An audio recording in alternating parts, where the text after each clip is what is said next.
Aprilia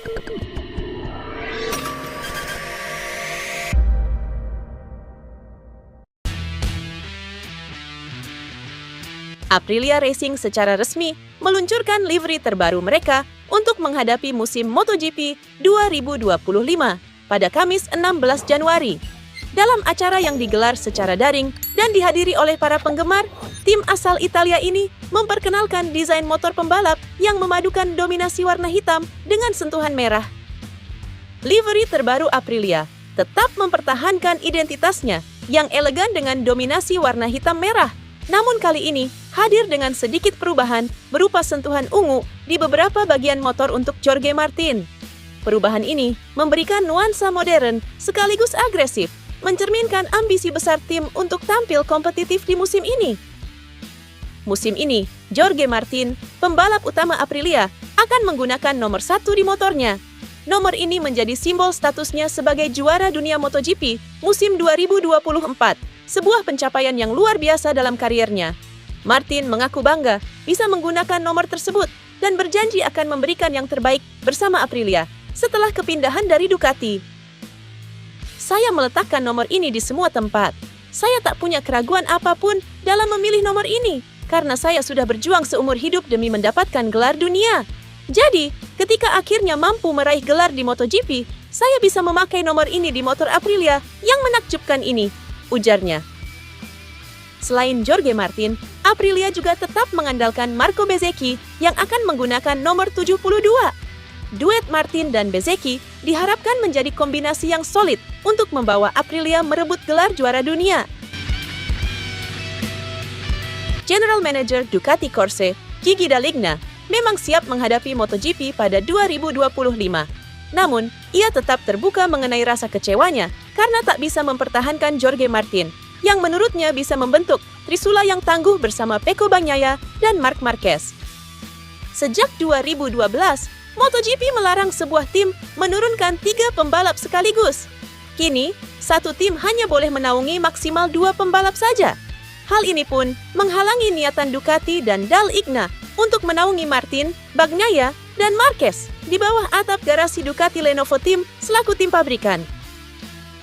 Atas alasan ini pula, Ducati harus berpikir keras dalam memilih Martin atau Marquez pada 2025. Mereka akhirnya memilih Marquez yang merupakan 8 kali juara dunia. Namun, keputusan ini dinilai kontroversial karena Martin memimpin klasemen sepanjang 2024 dan jadi juara dunia. Dalam wawancaranya dengan motorsport.com pada Selasa 14 Januari, Dall'Igna mengaku memaklumi banyak orang yang merasa bahwa keputusan ini salah dan bisa berujung petaka bagi Ducati. Namun, pria Italia ini menyatakan Ducati sudah pasti menaungi ketiga rider sekaligus andai sistem memperbolehkannya. Ini memang satu kemungkinan yang bisa terjadi. Situasinya sederhana saja. Kami ingin mempertahankan ketiga rider, tetapi sistem yang ada menciptakan berbagai halangan di jalan kami.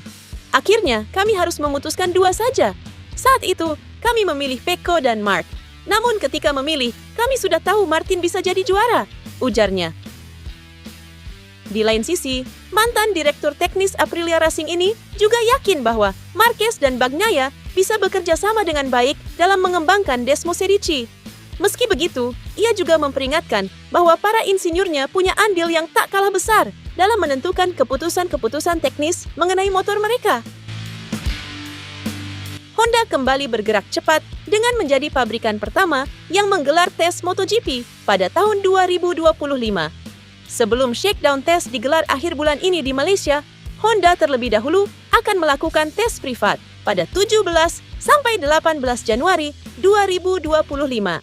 Tes privat Honda ini digelar di Chang International Circuit, trek yang menggelar tes pramusim kedua setelah Sepang sekaligus seri pembuka MotoGP 2025. Honda akan menurunkan Alex Espargaro dan Takaaki Nakagami untuk mempersiapkan RC213V di sirkuit Buriram. Bisa dikatakan, ini strategi yang bagus agar Honda lebih siap menghadapi tes pramusim dan seri awal MotoGP 2025 mendatang. Kesempatan untuk mencuri start ini tak lain tercipta karena hak konsesi MotoGP yang dimiliki Honda dan Yamaha. Dua pabrikan Jepang itu berhak menggelar tes privat dengan waktu tidak terbatas. Namun jumlah ban yang dipakai tetap dibatasi 260 ban saja. Sejauh ini, baru Honda saja yang memulai pergerakan awal. Sedangkan Yamaha belum terlihat melakukan hal serupa seperti tetangganya. Jadwal tes Honda juga terlihat sangat padat karena baru 3 pekan lalu mereka menjalani tes privat menutup tahun 2024 di sirkuit Sepang. Trackhouse Racing mempercayakan 2 pembalap yang sudah dikenal sebagai bintang di kelas Moto2, yaitu Raul Fernandez dan Ai Ogura. Keduanya memiliki rekam jejak yang mengesankan dan diharapkan dapat memberikan performa yang kompetitif di MotoGP. Raul Fernandez, yang pernah menjadi runner-up Moto2 pada tahun 2021, mendapatkan kesempatan istimewa untuk menunggangi motor Aprilia RSGP dengan spesifikasi pabrikan. Keputusan ini berarti motor yang akan dikendarai oleh Raul Fernandez memiliki kesamaan dengan motor yang digunakan oleh 2 pembalap utama Aprilia, Jorge Martin dan Marco Bezzecchi. Hal ini tentunya memberikan Raul Fernandez peluang besar untuk bersaing di level tertinggi. Dengan modal yang kuat ini, banyak pihak bertanya-tanya, apakah Raul Fernandez mampu membuat kejutan dalam ajang MotoGP 2025? Raul Fernandez memastikan bahwa dia telah melakukan persiapan yang berbeda menjelang MotoGP 2025. Dia fokus pada beberapa aspek dalam persiapannya. Saya mengubah pelatih pribadi, tapi saya juga bekerja pada aspek psikologis, khususnya untuk mentalitas saya. Saya coba meredam tekanan untuk merealisasikan ambisi saya.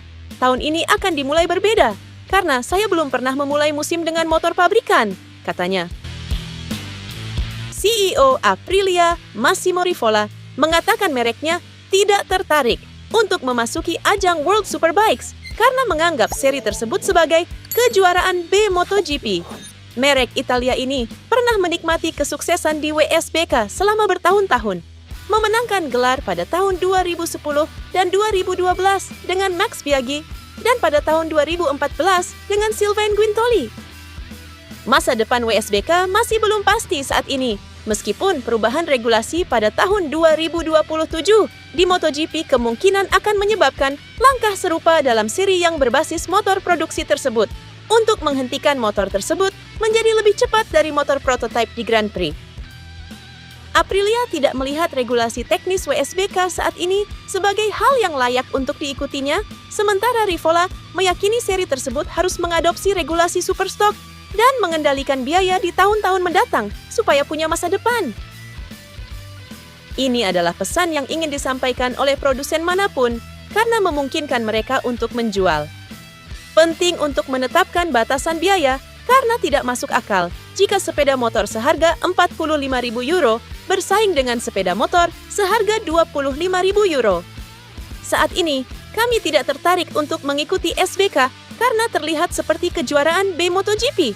Begitu regulasi yang tepat diadopsi, kami akan sangat senang untuk berpartisipasi, kata Rivola dari Speedweek.